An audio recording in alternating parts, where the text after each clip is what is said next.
وما أرسلنا من قبلك إلا رجالا نوحي إليهم فاسألوا أهل الذكر إن كنتم لا تعلمون. بسم الله والحمد لله والصلاة والسلام على رسول الله وعلى آله وصحبه ومن اتبع هداه. أما بعد comme je l'ai dit pour terminer le cours d'aujourd'hui, comme vous l'avez compris, la parole de Cheikh ici vise cet appel à Allah tabaraka wa ta'ala, la da'wa de notre prophète sallallahu alayhi wa sallam, comme détaillé ici, l'appel au tawhid et à délaisser toute forme de polythéisme. C'est cette chose qui, après ce qui advint à la majorité de la communauté, ce qu'il advint, comme il le dit, d'oubli de science, de délaissement de l'apprentissage de la religion, le diable leur présenta le fait de vouer un culte exclusif à Allah, c'est-à-dire cette da'wa, comme étant un dénigrement des pieux. Pourquoi un dénigrement des pieux? Comme on l'a dit, on leur donne cette place, la place qui leur est due. Et on met en garde contre le fait de leur associer ou d'associer auprès d'eux, comme je l'ai détaillé précédemment. Et c'est cette chose qui emmène beaucoup de gens, la majorité des gens, à estimer cette da'wa comme étant une da'wa qui vise à combattre les pieux, à dénigrer les pieux et autres que cela. Vous l'avez entendu.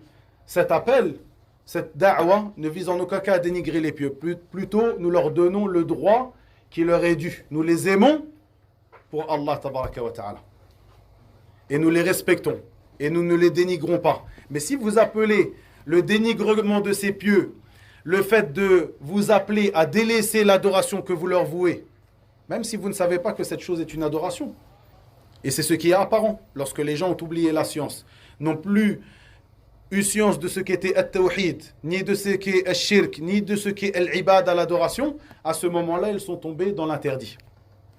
Mais si cette chose pour vous est un dénigrement, alors appelez-le dénigrement, mais ce n'est en aucun cas un dénigrement des pieux. Pour ceux, bien sûr, qui font partie des pieux, je vais y venir. Puis il dit, et un manquement à leurs droits, et leur présenta l'association, donc le diable présenta à ces gens-là l'association à Allah, c'est-à-dire ces choses que ces gens vouent auprès des tombes, ou vous aux gens qui se trouvent dans ces tombes, à Allah comme étant une marque d'amour envers les pieux et leurs partisans. C'est-à-dire, si tu n'associes pas à Allah tabaraka wa ta'ala en vouant ces actes d'adoration de cette manière-là, tu manques à tes devoirs envers ces pieux. Vous comprenez sa parole ici, à Cheikh. Ici, pour terminer le cours d'aujourd'hui, on va détailler ce qu'est Al-Wali. On entend beaucoup parler de l'Awliya, qui est Al-Wali, ce qu'on appelle dans certains pays Sayyid, Sidi Foulan, Sidi Foulan. Qu'est-ce que veut dire ce mot Al-Wali? Est-ce que quelqu'un sait ce qu'est Al-Wali?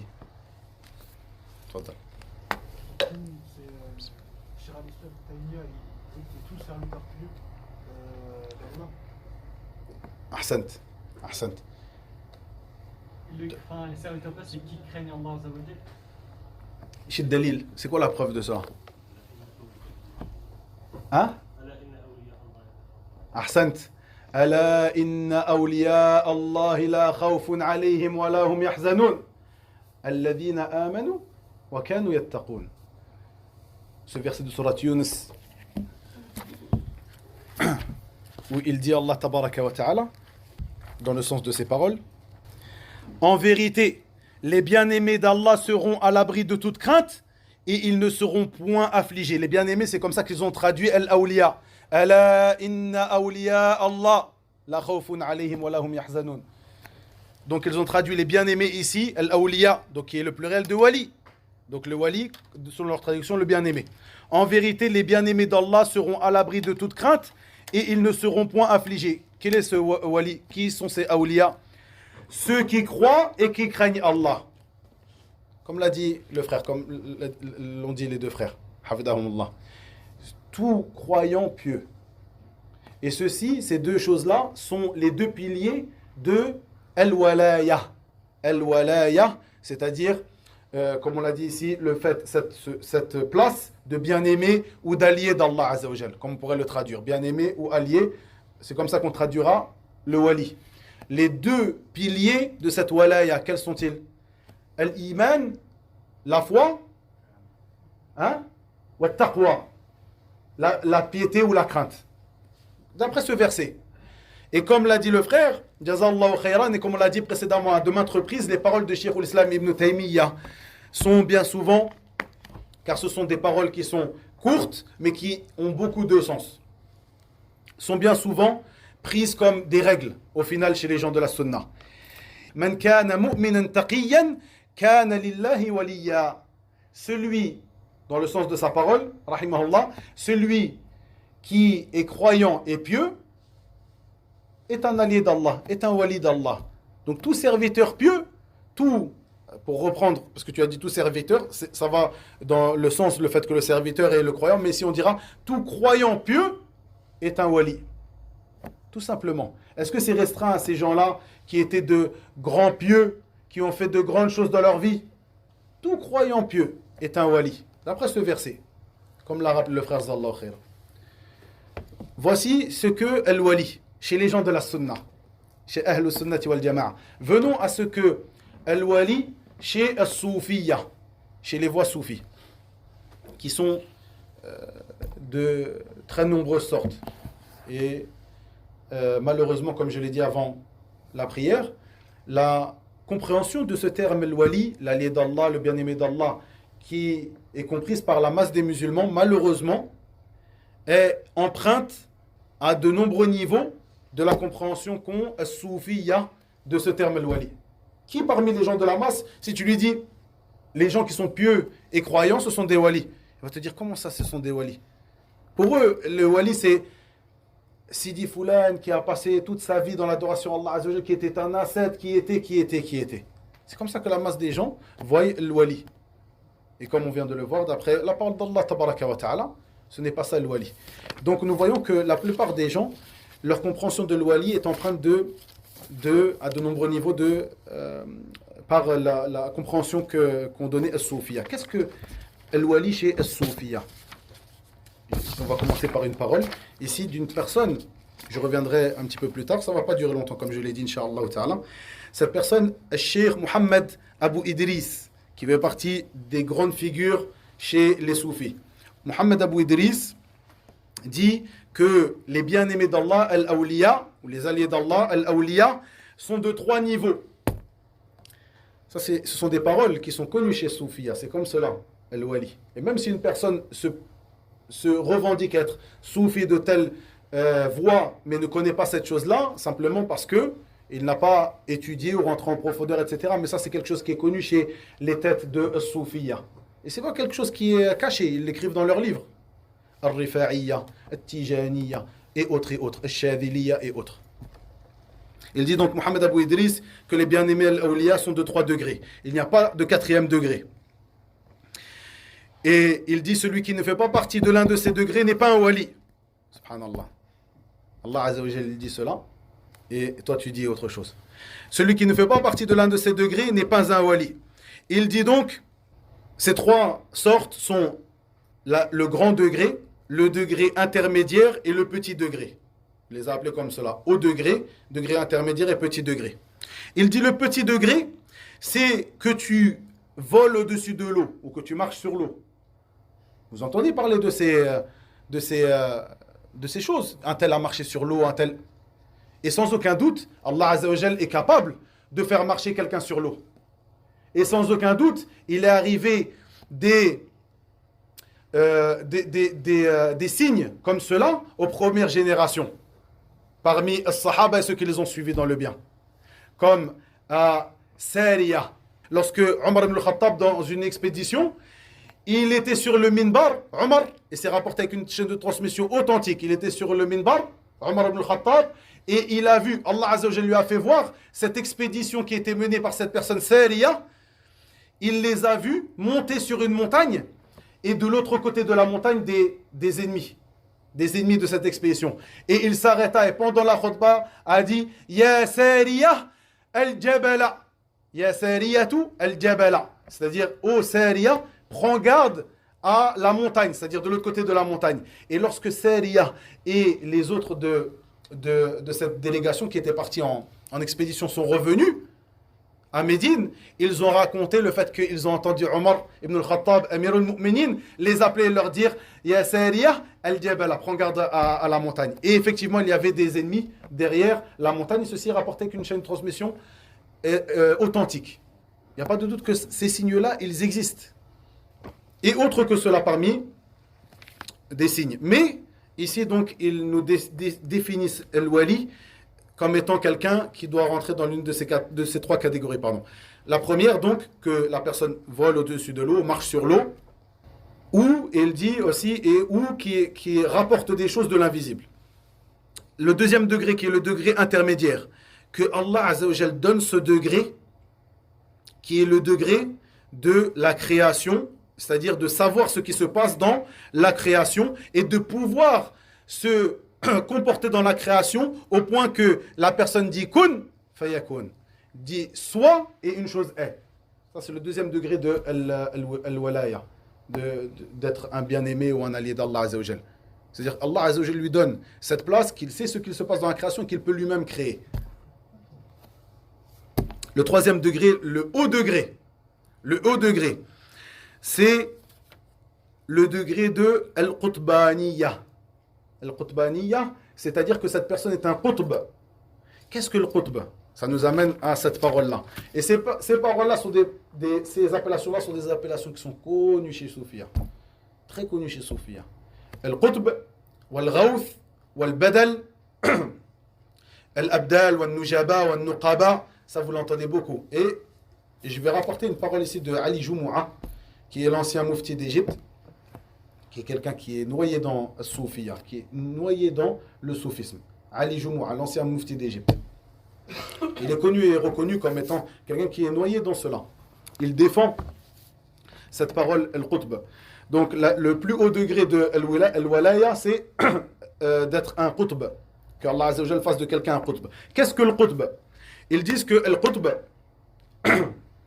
cette définition, je l'ai prise dans un livre qui s'appelle Al-Ta'rifat de Al-Jurjani. C'est un livre qui est reconnu à propos des définitions. Al-Ta'rifat, c'est-à-dire les définitions. Il y a de nombreuses définitions. Des définitions dans le soufisme, des définitions dans le fiqh, des définitions dans l'aqidah. C'est un livre qui est connu et reconnu chez les savants. Alhamdulillah. Ça ne veut pas dire que Al-Jurjani, qui a rapporté cette définition, est d'accord avec cette chose-là. Il rapporte des définitions. Qu'est-ce que ces termes employés chez les soufis? Il dit le qutb, c'est une expression qui désigne une personne à qui Allah Azza wa Jal a donné les rênes de la création.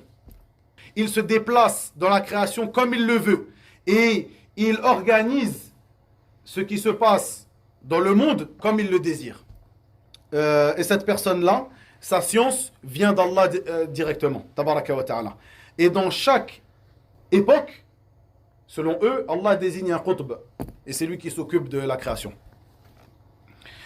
Qu'est-ce que le Ghawth? Le Ghawth, c'est tout simplement le qutb lorsque les gens se dirigent vers lui et lui demandent de les aider, leur demandent de l'aide, leur demandent du secours, etc., parmi les formes d'adoration. À ce moment-là, le qutb, puisque ça fait partie des choses qui lui sont propres, les gens ont le droit de lui demander de l'aide.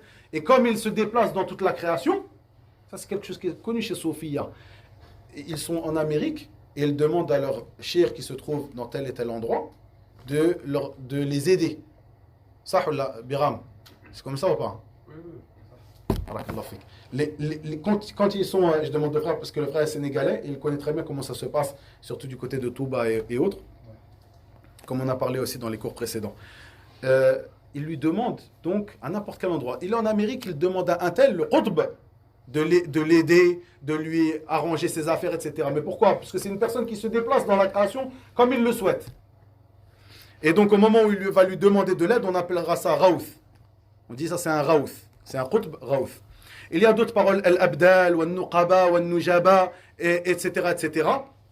Et chacun d'entre eux, Soufia, il leur donne un certain nombre. Par exemple, Al-Abdal, ils sont au nombre de 4. Je crois que Nujaba ou Nuqaba, ils sont au nombre de 40. Donc, à chaque époque. Ce sont des gens donc, qui sont parmi les alliés, les bien-aimés d'Allah, comme ils le prétendent, l'Awliya, qui ont cette place-là.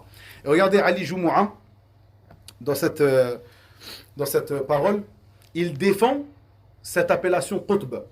Et il dit Ça fait partie de sa manière de rendre la fausseté vraie, de dissimuler le faux et de le faire passer pour une vérité. Il dit à Ali Jumu'ah, il dit, certains disent que le qutb n'a pas d'évocation dans les hadiths du prophète sallallahu alayhi wa sallam. Et il dit, certains parmi eux, parmi les grands savants comme Suyuti, ce qu'il dit de Suyuti, c'est pas étonnant, mais j'ai pas vérifié si Suyuti le dit exactement, mais Suyuti, il faut savoir que Jalaluddin Suyuti était quelqu'un aussi qui était, malgré qu'il a que c'était un grand savant, qu'il a des livres qui sont profitables, mais c'était quelqu'un aussi qui était noyé dans du soufisme. Il faut le savoir. Quand ils mettent en avant l'imam, Jalaluddin Suyuti, c'était quelqu'un qui avait de la science, mais qui était noyé dans le soufisme. Il faut bien faire attention à cette personne-là. Et donc, ce n'est pas étonnant si vraiment As-Suyuti rapporte cela, mais il dit donc à Ali Jumu'ah, As-Suyuti a rapporté ses ahadiths, etc., etc. La vérité, c'est qu'il n'y a aucun hadith sahih, authentique, où il y a l'évocation de Al-Qutb. Ce terme-là, Al-Qutb. Aucun hadith sahih. Et Ali Jumu'ah continue sa philosophie après et dit, dans tous les cas, ces hadiths, ils sont véridiques. Maintenant, on a vu depuis quelques années des gens qui sont venus et qui nous parlent de l'authenticité des hadiths, etc., etc. En gros, ils parlent des gens du hadith qui font la différence entre le sahih et le da'if. Eux, ils ne font pas de différence. Ils prennent un livre comme Hayat Sahaba, la vie des compagnons, Hayat Sahaba, et ils te disent, voilà, c'est comme ça qu'était Sahaba. Alors que les 90% du livre, ce sont des hadiths qui sont faux ou inventés, ou des athars qui sont faux et inventés. Puis il dit, non, ça c'est la parole de Ali Jumu'ah. Et donc nous voyons que Ibn Taymiyyah, Ibn al-Jawzi, Ibn al-Arabi, al-Maliki et autres, parmi les savants, affirment, parmi les savants connus et reconnus pour leur science de le hadith, affirment qu'il n'y a aucun hadith authentique parlant de l'Qutb. Par contre, il y a certains athars rapportés de Sahaba où ils parlaient d'une chose qui s'appelle l'Qutb. Astaghfirullah, qui s'appelle al-Abdal. On a dit al-Qutb ou al-Abdal. Al-Qutb, il n'y a rien du tout, ni hadith, ni athar. Al-Abdal, comme on l'a dit, al-Abdal qui sont au nombre de 4 dans le monde entier, qui ont une place très élevée. Et Cheikh al-Islam ibn Taymiyyah, lui-même qui nie l'existence de l'Qutb et de l'Abdal comme les soufis le prétendent, rapporte cette appellation-là dans l'Aqid al-Wasitiyya, que vous connaissez tous. Et lorsqu'il utilise cette appellation al-Abdal, comme l'ont utilisé Ali ibn Abi Talib, radiyallahu anhu, et certains parmi les Sahaba et certains parmi les Salaf, il veut par cela, lorsqu'il désigne par ce terme-là al-Abdal, l'ulama, les savants qui œuvrent selon leur science, des gens pieux et autres que ça. Mais en aucun cas, il désigne par cela al-Abdal, comme ils le disent, as-Soufiyya, qui ont une manière de se comporter dans la création et qui peuvent répondre à des besoins, etc., etc. Ceci pour être clair. Revenons rapidement donc à Al-Walaya. On a su ce qu'était Al-Wali chez les gens de la Sunna. Chez As-Soufiyya, qu'est-ce que le Wali? Ibn Arabi, on en a déjà parlé dans des cours précédents, qui est une grosse tête chez As-Soufiyya, dit Maqam al-nubuwati fi barzakh fuwayq al-rasuli wa dun al-wali. Dans le sens de ces paroles, la place de la prophétie est dans un monde intermédiaire entre le message, entre quelqu'un qui serait un messager, au-dessus de celui qui serait un messager, au-dessus du messager, donc pour lui là, le prophète est au-dessus du messager, et en dessous de l'wali. Donc chez Soufia, il faut savoir que le plus haut degré, c'est le walaya, le fait d'être wali. On a vu la parole d'Allah tabaraka wa ta'ala, le wali, tout croyant pieux est un wali. Chez Soufia, le wali c'est lui. Regardez, le plus grand des walis, c'est le Qutb. C'est qui le Qutb? C'est Allah pour eux. Ilahun ma'Allah. Est-ce qu'il y a une divinité avec Allah tabaraka wa ta'ala? Quand ils prétendent qu'une personne peut se comporter dans la création comme il le veut, et celui qui est en dessous de cette personne-là, du Qutb, en dessous de lui, peut dire à une chose soit et elle est. En dessous de lui, il dit soit et elle est. Qu'en est-il de cette personne-là, le Qutb? Et on l'a vu quand on a parlé de Sirin Touba. Vous vous rappelez? Où la personne elle dit clairement parmi les mourides, ce qu'on appelle mourides, qui dit Sirin Touba, c'est lui Allah. Ils le disent clairement, on l'a vu l'autre jour, vous vous rappelez? Donc, Abdul Karim Al-Jili, qui fait partie des têtes de Soufia, il dit cette place-là, la place de Wali, est meilleure que la prophétie. Al-Hafidh ibn al-Jawzi, dans son livre Talbis Iblis, rapporte de Abu Yazid al-Bistami, qui fait partie des grandes têtes de Soufia, Abu Yazid al-Bistami. Il rapporte, Ibn al-Jawzi, il dit, il lui a été dit, l'ensemble des créatures se trouve sous l'étendard de notre maître Muhammad sallallahu alayhi wa sallam. Il a été dit ça à Abu Yazid al-Bistami. Qu'est-ce qu'il a répondu à Abu Yazid al-Bistami? Ceci est présent dans leur livre. Il a dit, Wallahi, par Allah, mon étendard est plus grand que l'étendard du prophète Muhammad sallallahu alayhi wa sallam. Mon étendard est fait de lumière. En dessous de cet étendard, c'est-à-dire en dessous de sa bannière, son étendard, sa bannière, en dessous de lui, de lui se trouvent les djinns, les hommes et l'ensemble des prophètes. Abu Yazid al-Bistami, parmi les grandes têtes qui sont respectées chez Soufia. Et c'est pour cela que, pour ne pas rentrer dans certains détails, ils disent que Al-Khadir, dont son évocation est faite dans Surat Al-Kahf, est meilleur que Moussa alayhi salam. Parce qu'il savait plus de choses que Moussa alayhi salam. Ils disent que Al-Khadir était un wali et Moussa était un prophète messager. La vérité, wallahu a'lam, et pour ne pas rentrer dans les détails, c'est que Al-Khadir faisait partie aussi des prophètes, était lui-même un prophète. Ceci est la vérité. La preuve, c'est qu'il dit « Wa ma fa'altu an amri » je ne l'ai pas fait de mon propre chef. Donc d'où? De la révélation d'Allah Azza wa Jal. On a vu que le prophète, c'est celui qui reçoit une révélation. Et le wali ne reçoit pas de les révélations. Quelque wali que ce soit, il ne reçoit pas une révélation d'Allah tabaraka wa ta'ala. Vous comprenez? Ils disent, les soufis, lorsqu'ils disent que le wali est meilleur que le prophète et messager, pourquoi? Ils disent parce que le prophète et le messager, Allah Azza wa Jal leur enseigne la législation apparente, uniquement, ce qui est apparent de notre législation. Alors que le wali, selon eux, Allah leur enseigne la législation apparente et la législation cachée, la réalité des choses, comme ils le disent, al-haqiqa, la réalité des choses.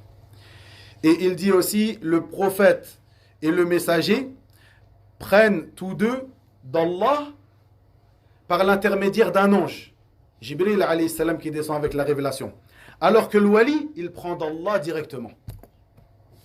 Cette parole-là, c'est tellement connu chez As-Soufia qu'il n'y a même pas besoin de rappeler qui le dit, parce que l'ensemble de Soufia, parmi les têtes des voix soufis, rapporte cette chose-là, et ceci est quelque chose de reconnu chez As-Soufia, que le wali est meilleur que le prophète et le messager. Ici, je vais terminer en rappelant comment se comporte Soufia envers Tawhid al-Uluhiyya, l'unicité dans l'adoration. Avant cela, un point concernant Al-Awliya, Sayyid, etc., etc. Comme je l'évoquais, Al-Badawi, Al-Hussein, radiallahu anhu, le Hussein qu'il prétend être dans tel et tel et tel pays. De même que Abdus Salam Al-Asmar, qui se trouvait dans une ville qui s'appelle Zlitan, en Libye, qui se trouve à l'est de la Libye. Abdus Salam Al-Asmar, j'en ai déjà parlé dans un cours précédent, je le rappelle pour ceux qui n'étaient pas là. C'était quelqu'un qui était estimé comme un grand pieux là-bas en Libye. Au point que si tu vois des photos de sa mosquée, alhamdoulilah, cette mosquée-là, elle a été détruite. En tout cas, l'endroit, parce qu'il était enterré dans la mosquée. Et quand tu vois la mosquée, elle est tellement grande que au premier abord, tu as l'impression que c'est la mosquée du prophète sallallahu alayhi wa sallam. Un endroit immense où les gens venaient adorer cette personne-là, Abd Salam al-Asmar. Et une chose comme ça, entre guillemets, une personne qui s'appelle Al-Arifi. Al-Arifi, ou là, Mohamed Al-Arifi. Un Saoudien comme ça qui est connu sur les chaînes et sur YouTube, etc. Mohamed Al-Arifi, pour que ce soit clair, qui est quelqu'un qui n'est pas des gens de la Sunna, clairement pas des gens de la Sunna, cette personne-là. Plutôt, il a des paroles de Khawarij et autres. Mohamed Al-Arifi, quand il est venu en Libye, le cours qu'il a été donné, le premier cours qu'il a été donné se trouve, et il l'a donné dans cette mosquée-là, la mosquée d'Abd Salam al-Asmar. Et un cours sur les bons comportements. Tu vas dans une mosquée qui fait partie des mausolées les plus grands. Abd Salam al-Asmar, c'est le plus grand mausolée d'Afrique. Tu vas parler des comportements dans une mosquée où il y a une tombe, sachant l'interdiction de prier dans une mosquée où il y a une tombe. Et les gens de l'innovation, c'est comme ça c'est leur monnaie de prêche. Et comme on l'a dit, il y a aussi beaucoup d'argent derrière tout cela. Parce que à chaque mausolée comme cela, tu trouveras une grosse boîte, un gros sundouk, une grosse caisse où les gens viennent donner de cet argent, de leur argent pour faire des... Donc par cela, ils font des vœux pieux, etc., etc. Ceci, il faut bien le savoir. Et toujours, il y a quelqu'un qui attend devant. Il attend devant et il attend voir s'il n'y a pas de problème avec la boîte. Il attend de voir les gens qui viennent et qui font leurs dons. Et c'est ces gens-là qui se partagent l'argent au final. Ça, il faut bien le savoir aussi. Et donc, Absalom al-Asmar, qui était le plus grand mausolée d'Afrique, qui aujourd'hui a été détruit, walillah alhamd, cette personne-là, Absalom al-Asmar, était estimé comme étant quelqu'un de très pieux. Cheikh Mohammed Taqiyuddin al-Hilali, al-Maghribi, rahimahullah ta'ala, raconte une histoire qu'il rapporta, lui qui est parti en Libye plusieurs fois. Il raconte une histoire qu'il rapporta d'une personne qui vient de Tarablus, donc de Libye. Absalom al-Asmar, c'était quelqu'un qui, avec ses mourides, donc ses suiveurs, c'était quelqu'un qui était un chef un cheikh d'une tariqa soufiya, d'une voie soufie. Avec ses mourides, avec ses suiveurs, il dansait, comme le font les soufis. Donc il danse jusqu'à tomber en transe. Ça c'est connu, je pense que avec le YouTube et ce genre de choses, il n'y en a pas un d'entre vous qui va dire « j'ai jamais entendu parler de ça ». Donc il dansait comme cela, et il dansait, et il tapait d'un tambourin, qu'il prétendait que ce tambourin était le tambourin de Ali Ibn Abi Talib radiyallahu anhu, qui était descendu, qui était tombé du paradis, qu'il l'avait ramassé, qui tapait, et que Ali tapait de ce tambourin pour le prophète sallallahu alayhi wa sallam. Prétendait cela. Donc il tapait du tambourin avec ses mourides, avec ses suiveurs, il dansait, il tombait en transe. Cette personne-là, il avait un âne. Et cet âne, ils avaient l'habitude de lui accrocher un panier autour du cou et de le faire le tour des gens du village. Et chacun des gens du village, il mettait à manger dans ce panier, qui revenait au final chez Absalom al-Asmar et ses suiveurs, et ils mangeaient de cela. Ils prétendaient donc qu'ils n'avaient pas besoin de travailler. Regardez, Allah Azza wa Jalla nous accorde notre subsistance. On est sur la vérité. Vous voyez comment Shaitan joue des gens. Lorsqu'il est mort, Absalom al-Asmar, lorsqu'il est mort, et que ses suiveurs se sont éparpillés après sa mort, il restait l'âne, tout seul, sans personne. Et il continuait à tourner dans le village, et les gens ils continuaient à lui donner à manger. Jusqu'à ce qu'il soit mort, et les gens ils lui donnaient à manger, et ils demandaient el baraka de cet âne-là, qui était l'âne de Absalom al-Asmar, un grand pieux. Il demandait le baraka, il cherchait le baraka auprès de l'âne, il continuait à lui donner à manger. Lorsqu'il est mort, cet âne-là, il a été enterré. Des années sont passées, la science a été oubliée, les choses ont été oubliées, ils ont commencé à adorer cet âne-là à l'endroit où est-ce qu'il a été enterré. C'est-à-dire même dans ces tombes, dans ces mausolées, où ils prétendent qu'il y a Sidi un tel, tu sais même pas ce qu'il y a d'enterré là-bas. Si un des plus grands mausolées au monde, aujourd'hui, adoré en dehors d'Allah Azza wa Jalla, la tombe où ils prétendent que c'est la tête de l'Hussein, des millions de personnes chaque année qui viennent visiter la tombe de l'Hussein. Alors que cette tête-là, elle n'est jamais arrivée en Égypte, et qu'il y en a 3, 4, 5, 10 des tombes de la tête de l'Hussein. Qu'en est-il de tous ces autres mausolées? Et comme on l'a vu dans cette histoire, certains, ce sont des animaux qui sont enterrés. C'est pour ça que je disais, certains d'entre eux sont des pieux, mais certains, et même si ce sont des pieux, ça ne donne pas le droit de les adorer en dehors d'Allah tabaraka wa ta'ala. Certains d'entre eux sont soit des gens qui ne sont pas pieux du tout, soit des gens, soit des animaux, ou autre que cela. Et pour terminer juste l'anecdote, moi j'ai des personnes que je connais personnellement, qui étudient avec nous, qui ont pris part à la démolition de ce tombeau, Absalom al-Asmar, qui m'ont raconté que lorsqu'ils ont démoli le tombeau, ils ont trouvé, la démolition du tombeau, vous pouvez même la trouver sur internet, en vidéo. Lorsqu'ils ont démoli le tombeau, ils ont trouvé beaucoup de photos avec des nœuds, des cadenas, des touffes de cheveux, des vêtements, etc., etc. Quand ils ont pris tout ça et ils les ont brûlés, beaucoup de gens de la ville, des gens de la ville qui étaient malades depuis 10, 20 ans, 30 ans, ils sont venus les voir, ils ont dit Allah Azza wa Jalla m'a guéri. Ça, c'est la monnaie aussi de change de Sahara, des sorciers et des imposteurs. Parce que pour être aidé, ces sorciers, ces marabouts, etc., pour être aidé par le djinn et shayatin, il faut faire une offrande. Et quelle meilleure offrande que l'adoration d'autres qu'Allah tabaraka wa ta'ala, que shirk, quelle meilleure offrande pour eux bien sûr, que shirk billahi azza wa jal. Ils font cette adoration, ils font quelque chose auprès des tombes, etc., etc. Et à partir de là, les shayatin, ils sont d'accord pour les aider. Et ça, vous les trouvez dans plein de mausolées. Et d'autres personnes parmi des gens proches de moi qui ont pris part à d'autres démolitions de tombeaux là-bas en Libye, après la mort de Al-Qaddafi et autres, m'ont informé de la même chose dans d'autres villes. Quand ils démolissaient, ils trouvaient toutes ces choses-là, mais des choses en pagaille. Et on termine sur, je vais terminer ici sur simplement l'adoration de Soufia.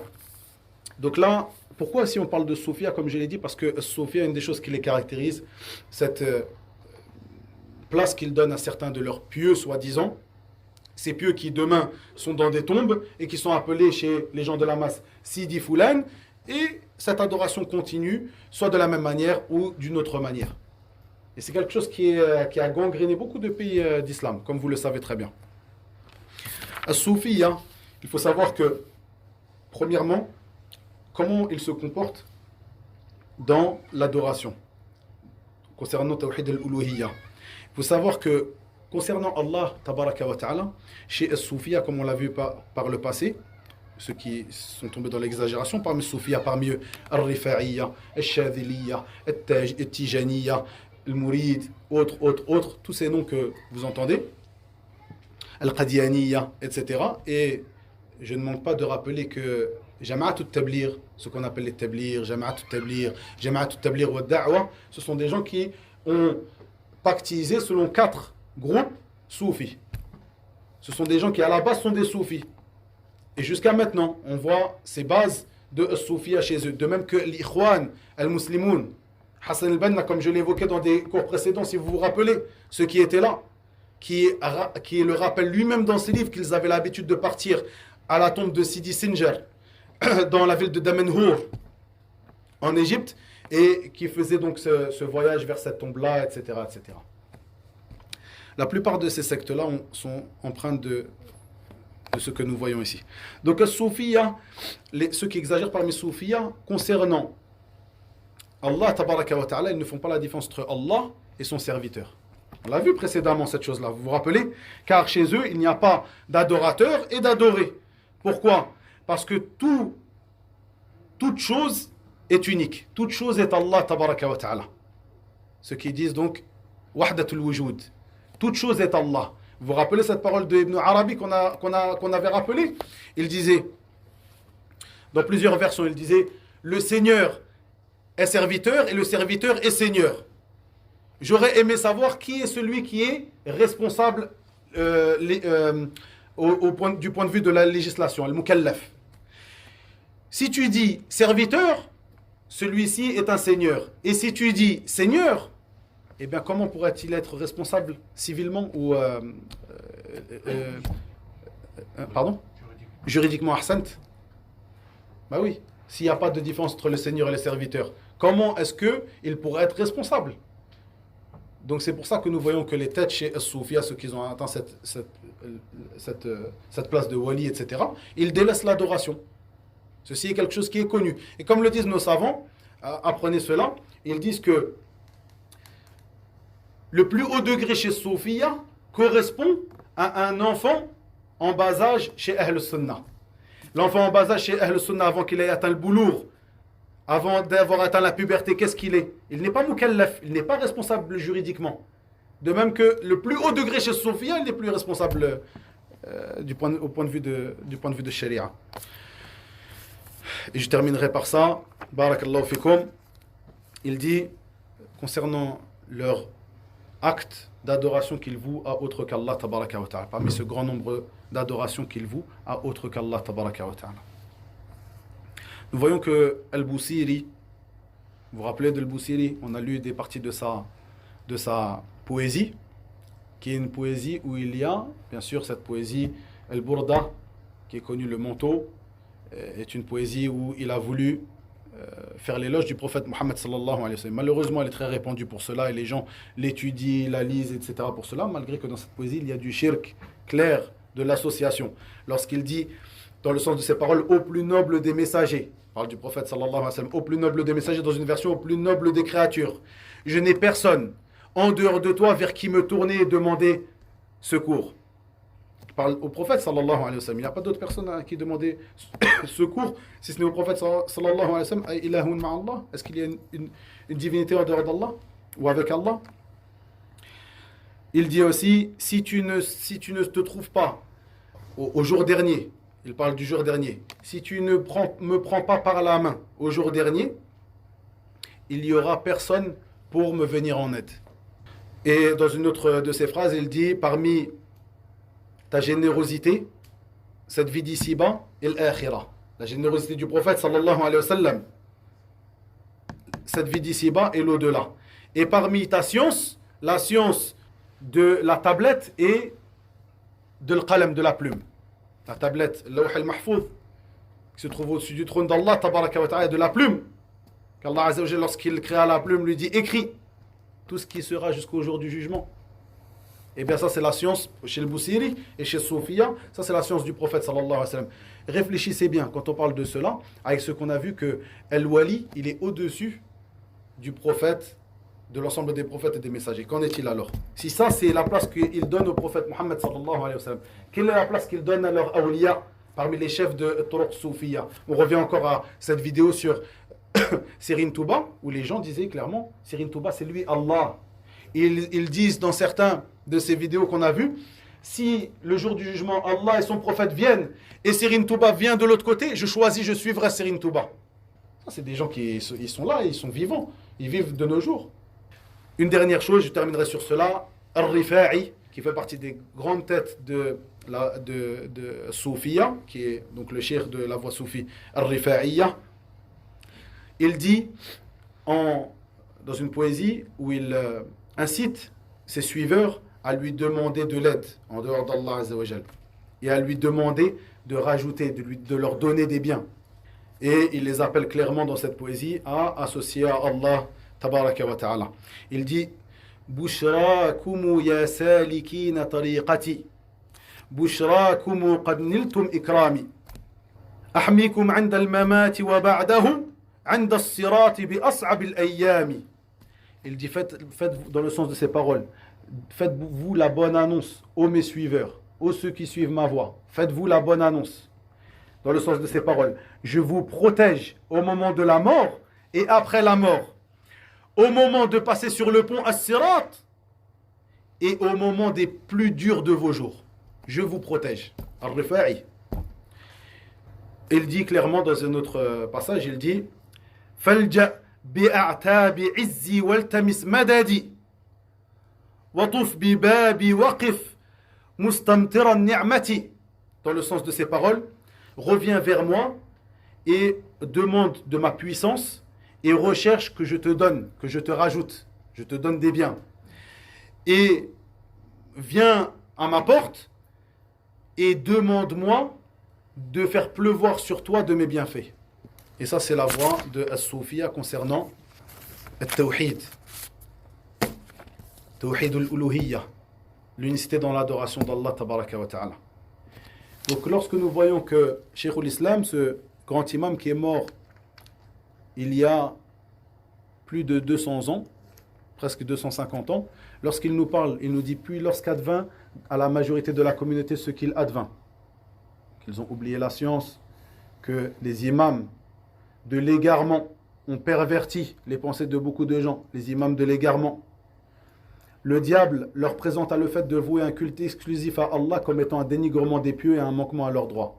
Lorsqu'on dit n'adorez pas Absalam al-Asmar, n'adorez pas un tel, pour ces gens-là, et malheureusement, donc la majorité de la communauté, comme le dit, nous sommes en train de les dénigrer, ces pieux, pour ceux parmi eux qui sont des pieux.